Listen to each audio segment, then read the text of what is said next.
सभी को मेरा नमस्कार। स्वागत है आप सबका आज की इस क्लास में। तो स्कूल व्याख्याता अर्थशास्त्र का बैच जो हमने निःशुल्क शुरू किया है, तो उसके अंतर्गत हमने माइक्रो कंप्लीट कर ली है, स्टैटिक चल रही है और जो मैक्रो है वो भी चल रही है और साथ साथ में महत्वपूर्ण प्रश्न है वो भी चल रहे हैं। तो पिछली क्लास जो थी हमारी वो केंद्रीय बैंक पढ़ा था, उसमें हमने तो आज की इस क्लास में हम व्यापारिक बैंक के बारे में जानेंगे। तो आज की चलिए शुरू करते हैं आज की क्लास। देखिए, सबसे पहले हम बात करेंगे व्यापारिक बैंक की उत्पत्ति के बारे में, बैंक शब्द की उत्पत्ति के बारे में। देखिए, बैंक शब्द की जो उत्पत्ति है वो इटालियन भाषा के बंको शब्द से हुई है। इटालियन भाषा के बंको शब्द से हुई है। इटालियन भाषा यानी कि इटली में लोग जो है वो बेंचों पर बैठकर मुद्रा परिवर्तन का कार्य करते थे और जो बाद में समय अनुसार फ्रांसीसी भाषा के बैंके में बदलकर अंग्रेजी भाषा में बैंक कहलाया। ठीक है। और आधुनिक बैंकिंग का विकास जो है वो यूरोप में हुआ था। आधुनिक बैंकिंग का विकास यूरोप में हुआ था। इसके बाद में बात करते हैं बैंक की परिभाषाओं के बारे में। तो फिंडले सिराज के अनुसार बैंकर वह व्यक्ति, फर्म या कंपनी है जिसके पास व्यवसाय के लिए ऐसा स्थान हो, क्या हो, व्यवसाय के लिए ऐसा स्थान हो जहां मुद्रा अथवा करेंसी की जमा द्वारा साख का कार्य किया जाता है और जिसकी जमा या ड्राफ्ट, चेक या ऑर्डर द्वारा भुगतान किया जाता है। ये फिंडले सिराज के अनुसार परिभाषा है बैंक की। इसके बाद में बात करते हैं नेक्स्ट, भारतीय बैंकिंग रेगुलेशन एक्ट 1949 के तहत बैंक का क्या तात्पर्य है। देखिए, बैंकिंग से तात्पर्य ऋण देना, बैंकिंग से तात्पर्य ऋण देना अथवा विनियोजन के लिए जनता का धन जमा करना है जो मांग करने पर लौटाया जा सकता है तथा चेक, ड्राफ्ट अथवा अन्य प्रकार की आज्ञा द्वारा निकाला भी जा सकता है। क्राउथर के शब्दों में बैंक का कार्य अन्य लोगों से ऋण लेकर बदले में अपना ऋण प्रदान करना। ये क्राउथर के शब्दों में, क्राउथर ने क्या कहा कि बैंक का कार्य क्या है, बैंक किसे कह सकते हैं हम, जो लोगों से ऋण लेकर बदले में अपना ऋण प्रदान करके मुद्रा का निर्माण करता है, वह बैंक कहलाता है। इसके बारे में हम बात करते हैं। ये तो होगी विभिन्न अर्थशास्त्रियों के द्वारा दी गई परिभाषाएं। अगर एक हम इसका निचोड़ निकालें तो क्या व्यापारिक बैंक का क्या अर्थ निकलता है वो देखिए। व्यापारिक बैंक उन बैंकों को कहते हैं जो लाभ के उद्देश्य से अपने ग्राहकों से धन की जमाओं को स्वीकार करती है, वह उन्हें व्यवसाय के लिए ऋण प्रदान करती है, यानी कि धन जमा करते हैं और ऋण प्रदान करते हैं। इन्हें वाणिज्यिक बैंक, व्यावसायिक बैंक या व्यापारिक बैंक कहते हैं। ये है इसकी सटीक परिभाषा या अर्थ जिसे हम कह सकते हैं। इसके बाद में इम्पोर्टेंट थोड़ा सा है एग्जाम की दृष्टि से व्यापारिक बैंक के कार्य। देखिए, व्यापारिक बैंक के कार्य जो है, सबसे पहले बात करते हैं मुख्य कार्य जमाएं स्वीकार करना। पहला कार्य है ये जमाएं स्वीकार करना। यह व्यापारिक बैंक का प्राथमिक कार्य है, ग्राहकों की सेवाएं ग्राहकों की जमाएं स्वीकार करना। इन जमाओं पर बैंक ग्राहकों को ब्याज भी देता है। ये बात तो नॉर्मल सी आपको पता ही होगी, ब्याज भी देते हैं। और जो जनता है, जनता के लिए बैंकिंग सुविधा उपलब्ध कराने हेतु जो है अभी वर्तमान में प्रधानमंत्री जन धन योजना के अंतर्गत शून्य राशि पर खाते भी खोले जाते हैं। ठीक है। जिसके अंतर्गत क्या है कि ग्राहकों द्वारा नियमित लेन देन जो है वो 5,000 रुपये तक की अधिविकर्ष की सुविधा भी उस पर उपलब्ध करवाई जाती है। इसके बाद में बात करते हैं ऋण प्रदान करना। ऋण प्रदान करना, देखिए यह व्यापारिक बैंक का दूसरा महत्वपूर्ण कार्य है ऋण प्रदान करना।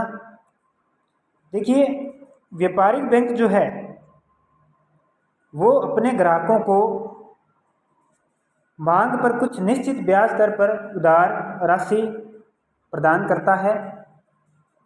और ये जो राशि जो प्रदान करता है बैंक जो है मुख्य रूप से शिक्षा, विवाह, गृह यानी कि घर निर्माण, वाहन, ठीक है, इन सभी के लिए जो है ऋण प्रदान करता है। और जमाओं की तुलना में ऋण पर ब्याज जो है वो अधिक लिया जाता है। तो ये दूसरा महत्वपूर्ण कार्य था ऋण प्रदान करना। इसके बाद में सबसे महत्वपूर्ण कार्य है व्यापारिक बैंक का शाख निर्माण। देखिए, बैंकों के द्वारा ग्राहकों से प्राप्त राशि को एकत्रित करके अन्य ग्राहकों से ऋण के रूप में प्रदान कर ब्याज वसूल करती है।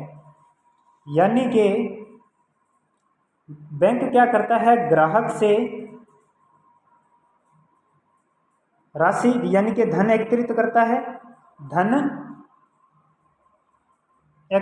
है और यही जो धन है,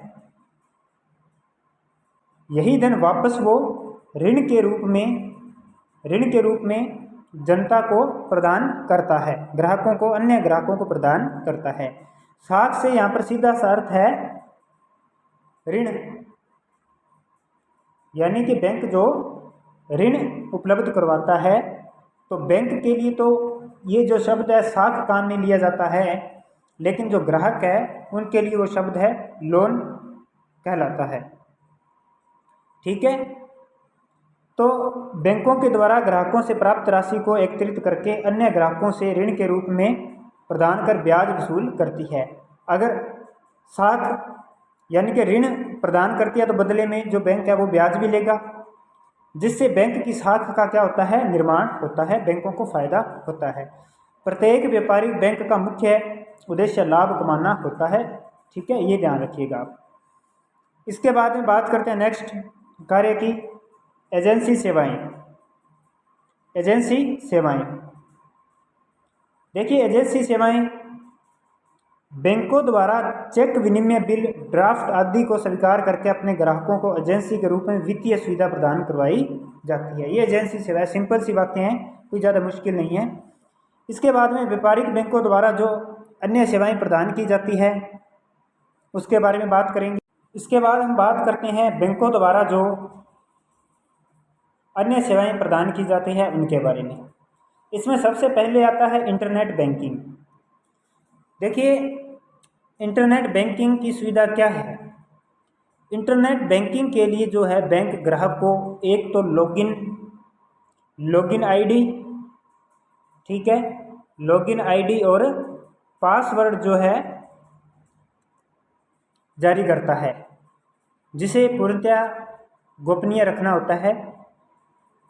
इसके द्वारा ग्राहक कई महत्वपूर्ण कार्य और पेमेंट बिना बैंक जाए, बिना एटीएम जाए संपन्न कर सकता है। और व्यापारिक बैंक अपने ग्राहकों को 24 घंटे सेवाएं देने के लिए इंटरनेट बैंकिंग की सुविधा प्रदान करता है। ये सारी सिंपल सी बातें हैं, कोई इतना ज़्यादा मुश्किल नहीं है। इसके बाद में बात करते हैं एटीएम सुविधा। अब एटीएम सुविधा क्या है। देखिए, एटीएम का जो पूरा नाम है वो है ऑटोमेटेड टेलर मशीन। एटीएम का पूरा नाम जो है वो है ऑटोमेटेड टेलर मशीन। ऑटोमेटेड पूछा जा सकता है, ये ध्यान रखिएगा, टेलर मशीन। ठीक है, ये बात आपने ध्यान में रखनी है। अब ये क्या है, एक कंप्यूटरीकृत मशीन होती है जो बैंक के सर्वर से जुड़ी होती है और 24 घंटे जो है बैंक से जैसे पैसे निकालने के लिए इसे काम में ली जाती है और बैंक ये सुविधा हमें प्रदान करते हैं। यह जगह जगह एटीएम लगे होते हैं, आपने को पता ही है, ये तो ज़्यादा बड़ी बात है ही नहीं। जो बस स्टैंड है, रेलवे स्टेशन, अस्पताल, हवाई अड्डे आदि जगह एटीएम को उपलब्ध करवाया जाता है। इसके बाद बात करते हैं नेक्स्ट मोबाइल बैंकिंग के बारे में। देखिए मोबाइल बैंकिंग में भी जो बैंक है वो यूजर आईडी और पासवर्ड देकर लॉगिन करवाते हैं, जिससे ग्राहक जो है कहीं भी कभी भी बिना बैंक जाए बिना एटीएम जाए मोबाइल फ़ोन से ही पेमेंट कर सकता है। इसके बाद में बात करते हैं नेक्स्ट लॉकर सुविधा। लॉकर सुविधा क्या है? ग्राहकों को कुछ निश्चित शुल्क के बदले उनके जो कीमती प्रॉपर्टी है, कीमती जैसे जेवरात हो गए, कागजात हो गए, कोई अन्य इम्पोर्टेंट सामान हो गया, उनको रखने के लिए बैंक में लॉकर सुविधा प्रदान करवाई जाती है। और इसके बदले में जो बैंक है कुछ निश्चित शुल्क जो है एक निश्चित समय के लिए ग्राहकों से लेता है। इसके बाद में नेक्स्ट है क्रेडिट कार्ड सुविधा। क्रेडिट कार्ड सुविधा, देखिए क्रेडिट कार्ड की सुविधा जो है वो व्यापारिक बैंक अपने ग्राहकों को उनके खातों पर एक निश्चित सीमा में कार्ड द्वारा प्रदान करवाता है, यानी कि निश्चित साख की सीमा प्रदान करवाता है। यानी कि एक जैसे मान लो कि 50,000 रुपये बैंक ने साख की सीमा निकाल दी, तो इससे क्या है जो ग्राहक है कम समय में कहीं भी कभी भी ऑनलाइन भुगतान कर पाता है, यानी कि खातों पर एक निश्चित साख सीमा में कार्ड द्वारा प्रदान करवाता है व्यापारिक बैंक। ठीक है, ये थी क्रेडिट कार्ड सुविधा। इसके बाद में हम बात करेंगे जो हमारा इम्पोर्टेंट टॉपिक है, ये सेकंड ग्रेड के अंदर भी है, व्यापारिक बैंक द्वारा साख सृजन।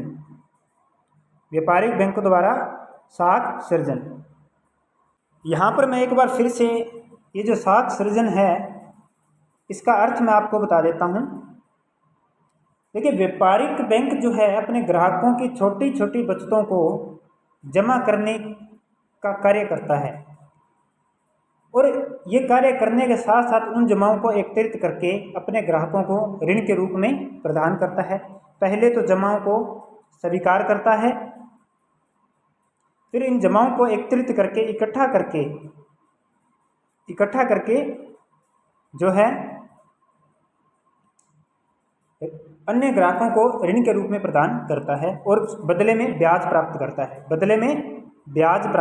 करता है।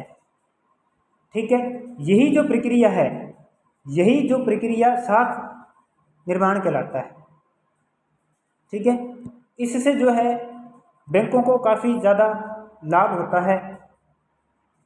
ठीक है, अब बात करते हैं अपने जो साख निर्माण है मुख्य रूप से बैंकों द्वारा एक तो जो है कागजी मुद्रा के निर्गमन द्वारा किया जाता है और एक किया जाता है व्युत्पन्न जमाओं द्वारा साख सृजन। सबसे पहले यहाँ बात कर लेते हैं कागजी मुद्रा के निर्गमन द्वारा। देखिए वर्तमान समय में जो है केवल आरबीआई जो है केंद्रीय बैंक जो है वही मुद्रा जारी करता है और उसे ही मुद्रा जारी करने का एकाधिकार प्राप्त है। और भारत में केवल भारतीय रिजर्व बैंक द्वारा ही जो है नोट निर्गमन का कार्य किया जाता है, जिसके द्वारा साख का निर्माण किया जाता है। इसके बाद हम बात करते हैं व्युत्पन्न जमाओं द्वारा साख सृजन। ये थोड़ा सा ध्यान से देखिएगा। देखिए व्युत्पन्न जमाओं द्वारा साख सृजन, व्यापारिक बैंकों के द्वारा जितना अधिक ऋण दिया जाएगा उतनी ही अधिक साख जमाएं उत्पन्न होंगी। व्यापारिक बैंकों द्वारा जितना ऋण दिया जाएगा, जितने लोन दिए जाएंगे, जितना पैसा उधार दिया जाएगा, ठीक है, उतनी ही अधिक क्या होगी, साख जमाएं उत्पन्न होंगी तथा और अधिक ऋणों का निर्माण होगा। बैंकों के पास जमा की गई उन छोटी छोटी बचत राशियों को जब चेक के द्वारा आहरित किया जाता है तो उन्हें मांग जमाएं कहा जाता है। ठीक है, ये भी आप ध्यान में रखना। इससे संबंधित प्रोफेसर होम ने कहा है कि व्युत्पन्न जमा का निर्माण ही साख का सृजन कहलाता है। ये जो बात है आपको थोड़ी कम समझ में आई होगी।